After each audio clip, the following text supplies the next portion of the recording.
do presidente do Conselho Nacional da Saúde.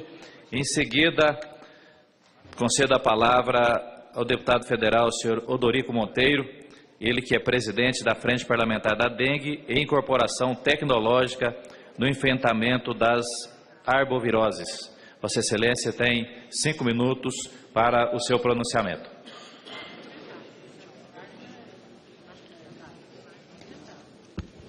Obrigado, senhor presidente.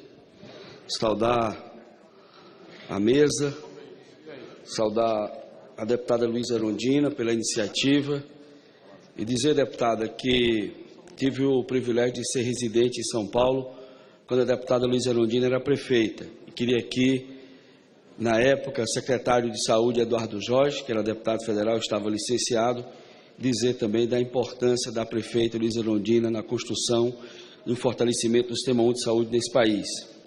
Saudar o deputado Osmar Terra, coordenador da nossa comissão externa, destinada a acompanhar as ações do Zika vírus, o deputado Nilton Cardoso, companheiro da comissão da medida provisória 712, saudar a Dilma Tessari, secretária de Saúde de Caxias do Sul, e Eleanor Pacheco, da nossa querida Abraço, da qual sou filiado com muito orgulho, uma entidade que, desde a década de 70, enfrenta as trincheiras de fortalecimento do SUS e da fortalecimento da saúde como direito de cidadania e dever do Estado. Queria, senhor presidente, dar como lido 2 pronunciamentos. Evidentemente que, pelo tempo, não vou poder falar sobre os 2 temas aqui, ler os meus pronunciamentos, mas queria dar como lido para ficar nos anais dessa casa. E queria também aproveitar e parabenizar todos os jornalistas e jornalistas do Brasil, porque o dia 7 de abril, além de ser o Dia Mundial da Saúde, é também o dia dos jornalistas e das jornalistas. Então, eu queria também parabenizar. Queria, rapidamente aqui, falar do Dia Mundial da Saúde, o que representa para a luta da humanidade a saúde como direito de cidadania e dever do Estado. É muito importante que a gente entenda que esse foi um grande debate ocorrido, por exemplo, na Europa, no século XIX, um debate entre os socialistas europeus, os grandes sanitaristas, entre eles o Virchow, por exemplo, que liderou a reforma sanitária alemã, e os economistas liberais. E exatamente, eu diria que no caso da saúde, representa bem esse debate entre a concepção liberal da economia e as políticas públicas, o papel do Estado nas políticas públicas. Os liberais diziam claramente que o papel do Estado era a proteção da propriedade privada.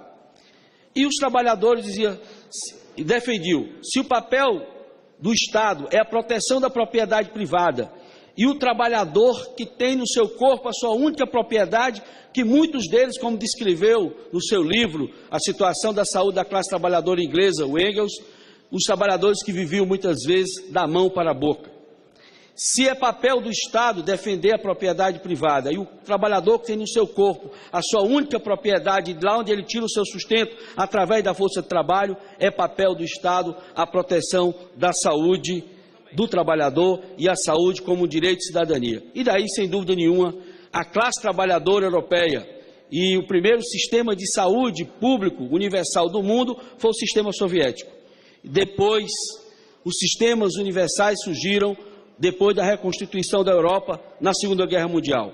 E é a partir dessa inspiração da classe trabalhadora europeia, que construiu o sistema sólido de saúde, que nós no Brasil, com a redemocratização da saúde, construímos na Constituição de 88 o Sistema Único de Saúde, que é sem dúvida nenhuma uma grande conquista da classe trabalhadora. E nesse momento foi a contribuição de sanitaristas brasileiros que construíram no dia 7 de abril a Organização Mundial da Saúde. E aí, sem dúvida nenhuma, a Organização Mundial da Saúde colocou uma outra agenda importante, de que a saúde não é só ausência de doença, mas saúde é qualidade de vida. Por isso, mesmo o conceito de saúde como sendo fruto das condições de moradia dos trabalhadores, a condição de saneamento, a condição de vida, é sem dúvida nenhuma um conceito que coloca a saúde na agenda central do desenvolvimento social e do desenvolvimento econômico. Por isso, sem dúvida nenhuma, programas importantes, intersetoriais, como Água para Todos, o Luz para Todos, programas importantes que garantiram o acesso da população brasileira a alimento, como o programa Bolsa Família, que fez o maior processo de redistribuição de renda, programas importantes, como a geração de mais de 20 milhões de empregos que foram gerados no Brasil a partir de 2003, com o governo Lula. Concluindo, senhor presidente, são programas que contribuem para a saúde.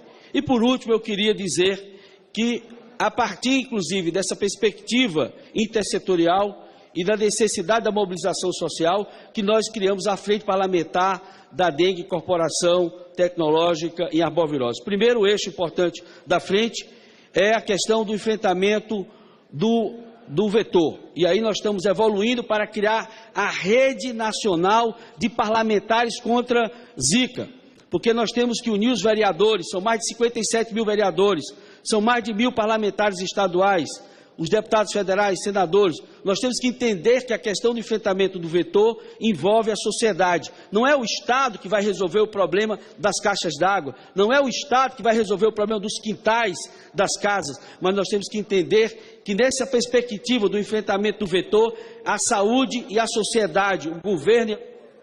Deputado, por favor. No último minuto. Sem dúvida nenhuma, um papel da mobilização da sociedade. Depois, a questão da inovação e da incorporação tecnológica. Esse é um grande desafio, porque, como falou a deputada Erundina, muitas questões que envolvem as arboviroses estão no limite da ciência.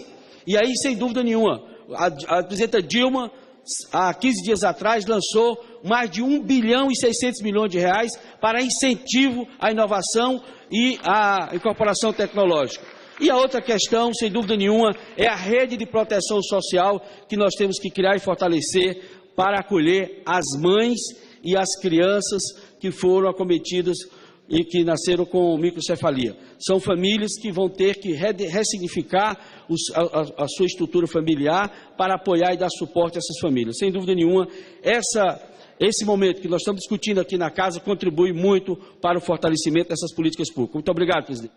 Obrigado.